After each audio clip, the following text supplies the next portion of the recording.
Hi everyone and welcome to the Learning Curve.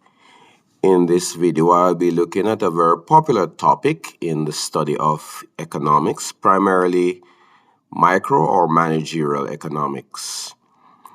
There are several market structures that exist in an economy, and one of those common market structures is oligopolies, oligopoly.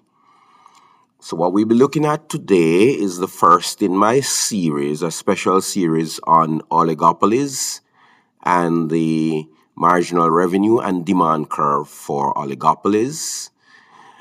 In this particular video, I'll be looking at, well, what are oligopolies, some examples of oligopolies, and why is it that the oligopoly has a kink shape demand curve?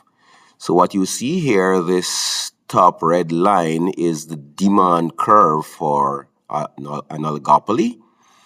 And we say it is a kinked shape demand curve. The kink here because there's a sharp bend at the prevailing price in the oligopoly market. So in economics, an oligopoly is a market structure dominated by a small number of large firms. And we can find several examples of these around us. Examples include the airline industry, which is dominated by a small number of large firms. Also, the soft drink manufacturing industry in the United States, Coca-Cola and Pepsi, dominate this industry. Wireless carriers are also common examples of oligopolistic industries. Now, the most unique feature of an oligopoly is the interdependence of firms in the industry.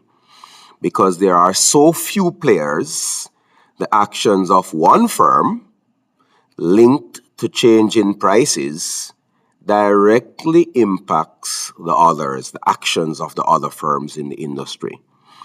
So this interdependence leads to the curve that I just mentioned, which is the kinked shape demand curve.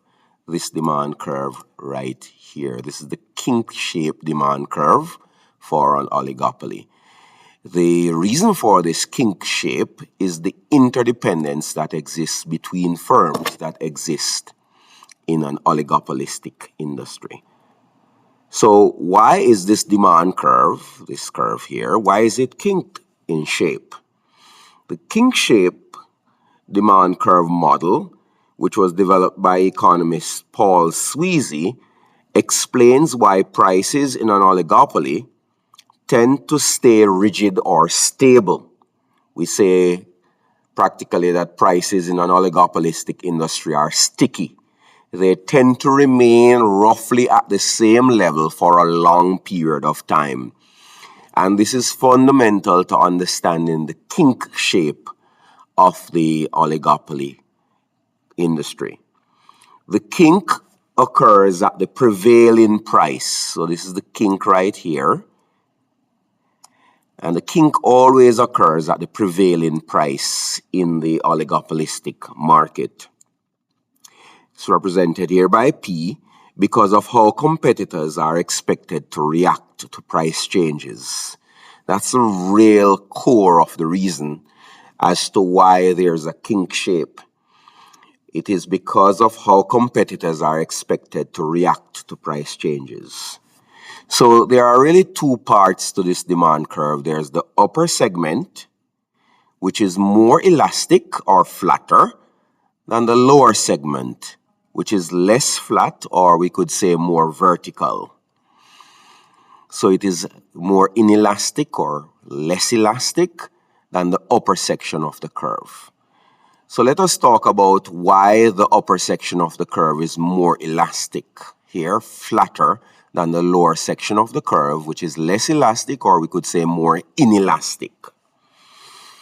Now, talking about the upper section of the demand curve here for the oligopoly first, this part right here. Let's talk about this part. Why is the upper section, the part above the kink in the demand curve for an oligopoly, why is it flatter or more elastic? The reason is that if a firm raises its price, if a firm in the oligopolistic industry, for example, the bigger firm, a bigger firm or a market leader in the oligopolistic industry, if such a firm raises their price above the current market price, it will assume that its competitors will not follow. And that's logical, because if one firm in the oligopolistic industry raises its price, then it would not be in the interest of other firms to follow, because that gives the other firms an opportunity to win market share away from that firm that raised its price. So again, if a firm raises its price above the current market level, it will assume that competitors will not follow. The result would therefore be that the firm's product would become more expensive than that of its rivals. So if a firm raises its price in the oligopolistic industry above that of the competition, then its product will become more expensive than that of its competition. Consumers will respond quickly in such a situation by switching to the cheaper product offered by the competition.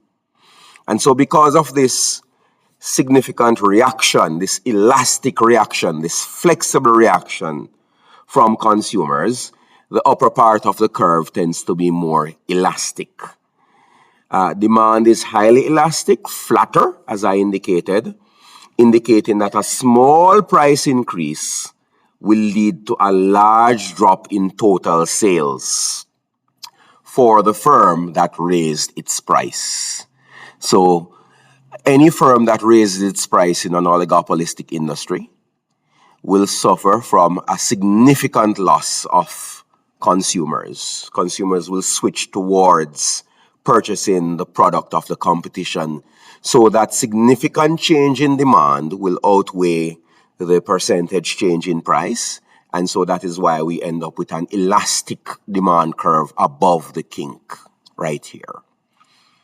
Now let's look at the lower segment of the demand curve. That is this portion here, the dotted portion below the kink. So let's say why this is less elastic or more inelastic than the upper section of the curve. Well, the idea is this. If a firm, for example, a dominant firm in the oligopolistic industry, if such a firm lowers its price in an attempt to steal market share, it will assume that its competitors will follow immediately to protect their own market share or their own sales. And that's logical. That's acting rationally. If one firm lowers its price in an oligopolistic industry, for example, if a market leader lowers its price in an oligopolistic industry, then it would make sense for other firms in the industry to also lower their price in order to remain competitive, right? So it is a logical and rational move. The result under such circumstances, though, would be that since every firm has lowered their price at once, or in a fairly short period of time after each other, no single firm will gain many new customers. So this will result in all firms lowering their price, and if all firms lower their price to roughly the same level, then there would not be a significant change in market share. Right? So there wouldn't be a significant switch in customers' purchases away from one firm to another, because all firms would lower their price in order to remain competitive. So the market share would remain roughly the same. So they'll all just end up making less money per unit. All the firms in the oligopolistic industry under such situation would just end up making less money per unit because of the lower price. But there wouldn't be a significant change in market share. Customers would not be very responsive to such a situation because all firms would have lowered their price. So the basic consumer reaction would be that there is no incentive for consumers to switch between brands because everyone is still charging roughly the same lower price. So that is why, because of the lower responsiveness, because of the lower responsiveness of consumers to the price change, when one firm lowers its price and the others follow, then we say the portion of the demand curve below the kink here is less elastic than the portion above the kink. And so what happens here essentially, therefore, is that the demand curve is relatively inelastic below the kink. It is steeper. A price cut leads to only a very small increase in sales, often hurting total revenue of the firm that initiated the price change, the lowering of price, as well as those that followed. So the overall outcome is that there is price rigidity. Because of the two scenarios that I mentioned, the firm faces a lose-lose situation. Raising price will result in a loss of customers for a firm in the oligopolistic industry. And lowering price will start a price war where every other firm will basically follow by lowering their price as well, and profits will suffer for all the firms. Consequently, firms tend to therefore keep their prices roughly the same at about the kinkier price P. And so the current market price will remain the same for a very long time, because in an oligopolistic industry that is at the kink right here, this price at the kink will remain generally for a very long time, because it doesn't benefit the firms in the oligopolistic industry to either raise their price or lower their price based on the circumstances that I explained. And this explains why you often see prices for things like cell phones, cell phone plans, and soda stay the same for long periods of time, even if the cost of things like sugar or electricity, which are inputs, fluctuate. All right? And so this primarily explains why the oligopoly industry has a kink-shaped demand curve. Prices remain relatively sticky for a long period of time around this point here where the kink occurs. Now, I will be doing a follow-up video to this one where I will look at explaining the marginal revenue curve for the oligopolistic industry. This is the marginal revenue curve right here. I will explain why it has this particular shape. Notice that it is perfectly vertical here at the kink, at the point that corresponds to the kink on the demand curve. The marginal revenue curve for the oligopoly firm is vertical, perfectly vertical. So I'm going to do another video talking about that. That is explaining how the kink in the demand curve for the oligopoly affects marginal revenue and the firm's profits.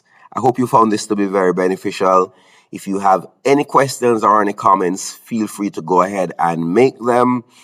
And remember to like, share, and subscribe. And tune in again as I continue my series on looking at market structures, starting with the oligopoly. Thank you, everybody. See you soon.